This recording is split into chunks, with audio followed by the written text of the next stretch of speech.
Okay, so what we've done so far is we took this little piece of tape and we took a Sharpie and we took the Sharpie with the tape and kind of went along the whole edge of the dish and simply put a line across it. It's kind of hard to get these corners, so you just stop right here. As far as the Sharpie will go, it stops right there, and then it's kind of hard to get that corner. So you do that side, then you do this side, same way. And when you get to the corner, you just kind of draw this line out here. Doesn't have to be perfect as long as it connects. So you do that on all four sides. And that's what I did here. And that just gives you your cut line of where you're going to make the incision with the Dremel. In my case, I'm using a 8220 Dremel tool with a little cutting bit, and I have it set to, it's about 1/4 of an inch, and that's what I will use to cut along through this whole section here.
And that is it.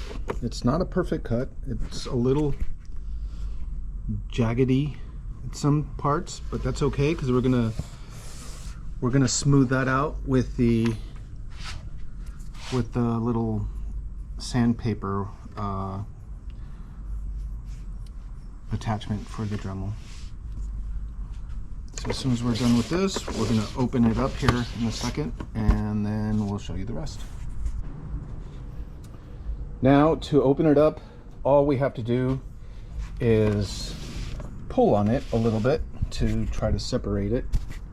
So you hold the bottom and you pull from the pole, pull up, and it automatically detaches. After you detach, you have those two wires connected to the back of the dish. It's kind of hard to see because there's not a lot of light in there, but you can see it there. You you unplug the two wires, so it's real easy. This wire has a little notch here that you push in and you pull it out. Same for this one.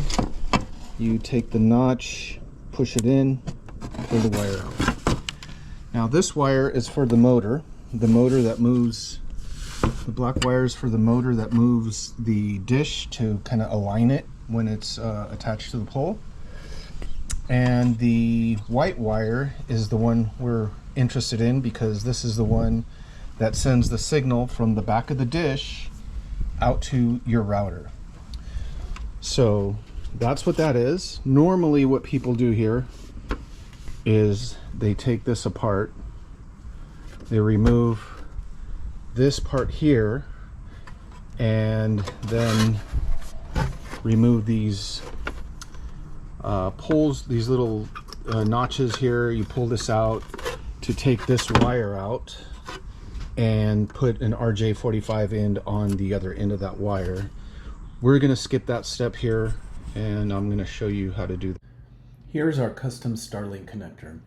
As you can see from the picture, it plugs into the back of the Starlink, into the original Starlink plug, and then the other end has an RJ45 end on it, and that has the cables that are already inverted. That plugs in to your PoE device. All right, so here's what we have. We have two power cables, positive over here and a negative right here. Positive is coming into this little Wago connector that has this is the middle one is the one that sends the positive power in. It's 48 volts, and then it distributes it amongst these two other cables. This cable over here goes to the PoE, and this cable over here, this one, goes to the USB power for this little router. Now you could use any router you want. In our case, we're using this GLInet router. It's small, it's cheap, it's pretty convenient, and it can be powered by USB-C power. We have this PoE injector. The PoE injector takes the 48 volts and sends 48 volt power through this cable that goes to the back of the Starlink. This is the little plug, our custom plug that we built, that you plug into the back of your Starlink. It just goes into this PoE connector.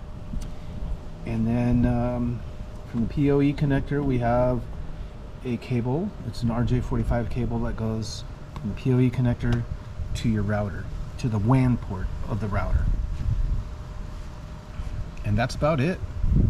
So essentially the only things to watch out for is that you have to make sure that you get the right power supply for the router. And this one, what's important about this one is that it accepts 48 volts and then it converts it down to 5 volt input power that is required for, is it 5 volts? I believe it's 5 volts, or output is, yeah, 5 volts at 3 amps for this router. So this is pretty important to make sure that it will accept 48 volts. This one accepts anywhere between I believe it accepts anywhere between 5 and 64 volts, if I'm not mistaken. I'll have to look that up. I'll post the comments once I find that out. It's not expensive though. I'll post all the parts that you need to purchase for this setup. But essentially you just need the power for the router, you need the PoE injector, and this custom cable. And that's about it. Now we have our Starlink, which is working right there without any issues.